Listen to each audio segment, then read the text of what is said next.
माँ तारा चंडी शक्तिपीठ सासाराम। देवी के 51 शक्तिपीठों में माँ तारा चंडी भवानी अपने आप में सर्व ऐश्वर्य और सुख प्रदान करने वाली महाविद्या बताई गई है, जो विंध्य पर्वत के कैमूल श्रृंखला में अवस्थित है। प्रजापति दक्ष के महायज्ञ में पति निंदा से क्रुद्ध होकर माँ देवी सती ने यज्ञ कुंड में अपनी प्राणों की आहुति दी थी। उनके उस शरीर को भगवान श्री हरि विष्णु ने सुदर्शन चक्र से 51 खंडों में काट दिया और वे खंड भारत और उसके आसपास के विभिन्न स्थानों पर गिरे। उसमें से एक खंड अर्थात माँ सती का दक्षिण नेत्र यहाँ सासाराम में गिरा। जिस प्रकार मस्तक कटकर गिरने से वैष्णो देवी, जिह्वा कटकर गिरने से शारदा देवी, कमर कटकर गिरने से विघ्नवासिनी देवी, पैर कटकर गिरने से कलकत्ता की काली और कन्याकुमारी तथा ग्रह भाग गिरने से कामरूप कामाक्षा शक्तिपीठों की उत्पत्ति हुई, उसी प्रकार माँ तारा चंडी यह भी एक शक्तिपीठ है जहाँ माँ सती देवी के दक्षिण नेत्र की पतन की मान्यता है। आँखों को तारा भी कहते हैं। भगवती के 3 नेत्र माने गए हैं। बाया नेत्र रामपुर बंगाल में गिरा, जो तारापीठ नाम से विख्यात हुआ, और यह अघोर साधक वामा खेपा के नाम से आज भी जाना जाता है।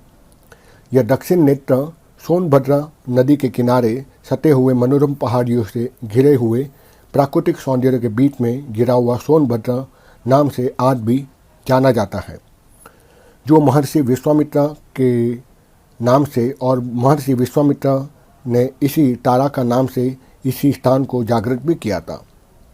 जमदग्नि ऋषि के जो पुत्र रहे भगवान परशुराम, उन्होंने इसी क्षेत्र में राजा सहस्त्रबाहु को पराजित करने के लिए यहीं पर माँ भगवती तारा चंडी की उपासना की थी, जिससे प्रसन्न होकर माँ तारा चंडी ने बालिका के रूप में प्रकट होकर ऋषि को विजय का वरदान दिया था। श्री दुर्गा सप्तशती के अनुसार महिषासुर के 2 सेनापतियों में से चंड और मुंड में से एक का वध भगवती तारा ने यही अपने हाथों से किया था, जिससे वे चंडी नाम से विख्यात हुई, और मुंड का वध यहीं से लगभग 7 किलोमीटर की दूरी पर पश्चिम की ओर, जहाँ पर मुंडेश्वरी नाम से वह विख्यात हुई, और वह स्थान वर्तमान भारत में कैमूल जिले के अंतर्गत आता है। भगवान बुद्ध ने बोध गया से सारनाथ जाते समय अपने भक्तों के साथ 21 दिन यहीं पर रहकर भगवती तारा की पूर्ण उपासना की थी, जिसका उल्लेख मंदिरों के गर्भगृह में लगे पत्थर पर आप पाली भाषा में देख सकते हो। और यहाँ समीप ही पूरब गोड इला पहाड़ पर तारकनाथ नाम का स्थान है, जहाँ पर तारका नाम की राक्षसी एक समय रहती थी, जो कि विश्वामित्र मुनि के यज्ञ में बराबर विघ्न बाधा डालती थी, और उसी तारका का वध करने के लिए महर्षि विश्वामित्र अयोध्या के राजा दशरथ से उनके दोनों पुत्रों राम और लक्ष्मण को मांग कर लेके आए थे। और यहीं पर माँ तारा चंडी धाम में स्थित अपने आश्रम, कुछ लोग उस आश्रम को सिद्धाश्रम भी कहते हैं, उसी आश्रम में महर्षि विश्वामित्र ने दोनों ही कुमारों को प्रशिक्षित किया था। राम और लक्ष्मण ने महर्षि विश्वामित्र की यज्ञ रक्षा करते हुए राक्षसी तारका का इसी स्थान पर वध किया था, और वह स्थान आज भी बक्सर नाम से प्रसिद्ध है। तारा चंडी मंदिर के निकट एक गुरुद्वारा में भी स्थित है, और यहाँ गुरु तेग बहादुर अपनी पत्नी और भक्तों के साथ माँ तारा चंडी भवानी का पूजन किया करते थे। आज भी सिख संप्रदाय वहाँ जाकर 3 दिन ठहरकर अरदास, जल क्रिया और पूजा करते हैं। यहाँ पर वर्ष में 3 दिन गुरु महाराज की याद में गुरु ग्रंथ साहिब का राजभोग, अरदास और पाठ होता है। इस पूरे क्षेत्र को पहले कारूस प्रदेश नाम से जाना जाता था, जहाँ पर राजा हैयई वंशीय क्षत्रिय कार्यवीर नाम से विख्यात था। इसी कार्यवीर का पुत्र सहस्त्रबाहु एक प्रचंड प्रतापी राजा हुआ, जो माँ भगवती तारा चंडी का एक अनन्य भक्त और उपासक बना। माँ तारा चंडी भवानी सहस्त्रबाहु की कुलदेवी हुई, और उस पूरे कारूस प्रदेश की भी कुलदेवी के रूप में आज भी वह प्रसिद्ध है, जिसका उल्लेख आपको रामायण में जरूर मिलेगा। श्रावण के महीने में सहस्त्रबाहु माँ तारा चंडी भवानी के विशेष रूप से पूजा करता और वह उत्सव भी बनाता। यह देखकर कारूस प्रदेश की जनता श्रावण मास में अपने अपने घरों में माँ तारा चंडी भवानी की पूजा के लिए प्रसाद, चढ़ावा, चुनरी, गाना बजाना आदि अनेक प्रकार के पूजन अर्चन करती और आज भी वह उत्सव मनाते हैं। यह परंपरा बन चुकी है और आज भी भारत में कायम है। और यह कारूस प्रदेश का क्षेत्र कर्मनाशा नदी से लेकर सोनभद्र नदी के बीच एक बहुत बड़ा विशाल भूखंड है जो पहाड़ों और जंगलों से बीच से बंधा हुआ है।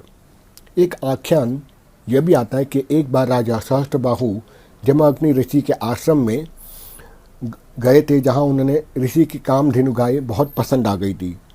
उसको उस गाय को बलपूर्वक ले लिया और जब यह बात जमदग्नि के पुत्र भगवान परशुराम को मालूम हुई तो वे क्रोध में आकर अपना परशु लेकर सहस्त्रबाहु से युद्ध करने निकल पड़े। युद्ध के दौरान परशुराम जी को सहस्त्रबाहु से कमज़ोर पड़ने लगे। तब वे सहस्त्रबाहु की कुल देवी माँ तारा चंडी भवानी की उपासना में उसी गुफा में बैठकर करने लगे और उपासना के उपरांत माँ तारा चंडी भवानी ने परशुराम जी को एक चंडी बालिका के रूप में दर्शन दिया और विजय का वरदान दिया। तब माँ भगवती तारा चंडी की शक्ति पाकर परशुराम ने अपने परशु से ही सहस्त्रबाहु के बाहु काट दिए। क्योंकि परशुराम से परशु से और सहस्त्रबाहु से बाहु कहते थे, अतः सहस्त्रबाहु नाम से बाहु शब्द हटाकर और परशुराम के नाम से परशु शब्द हटा दिया गया और दोनों का संधि स्वरूप में आज यादगार बनाने के लिए नाम जोड़कर सहस्त्रराम अर्थात सहस्त्रराम इस नाम से यह क्षेत्र का नामकरण हुआ।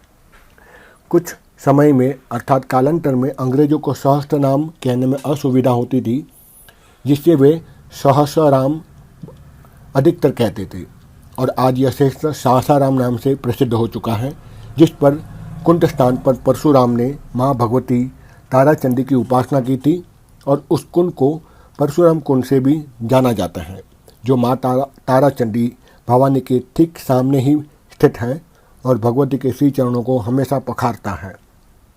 आज भी इसी कुंड में अनेक भक्त स्नान कर माँ तारा चंडी भवानी का पूजन अर्चन करते हैं और सहस्त्रबाहु की समाधि आज भी नगर के थाने के दक्षिण किनारे पर स्थित है। माँ भगवती तारा चंडी भवानी के साथ अनेक प्राचीन इतिहास जुड़े हुए हैं। माँ तारा चंडी भवानी के समीप ही भैरव चंडिकेश्वर महादेव का मंदिर है, जो सोनवागढ़ शिव मंदिर के नाम से आज भी विख्यात है। माँ तारा चंडी धाम में वर्ष में 3 बार उत्सव मनाया जाता है। पहला उत्सव जो वसंत नवरात्र में अर्थात चैत्र शुक्ल पक्ष प्रतिपदा से नवमी तक मनाया जाता है। दूसरा शारदीय नवरात्रि, यह उत्सव आश्विन शुक्ल पक्ष की प्रतिपदा से लेकर दशहरा तक मनाया जाता है। और तीसरा उत्सव बड़े ही धूमधाम से आषाढ़ी पूर्णिमा, जिसे हम गुरु पूर्णिमा के रूप में जानते हैं, उस गुरु पूजन से प्रारंभ होकर अगले दिन श्रावण की प्रतिपदा से पूर्णिमा तक मनाया जाता है। और माँ भगवती तारा चंडी को स्थानीय लोग कुल देवी के रूप में आज भी मानते हैं और सावन मास में यहाँ महीने भर मेला लगा रहता है तथा पूर्णिमा को विशाल शोभा यात्रा आज भी निकलती है।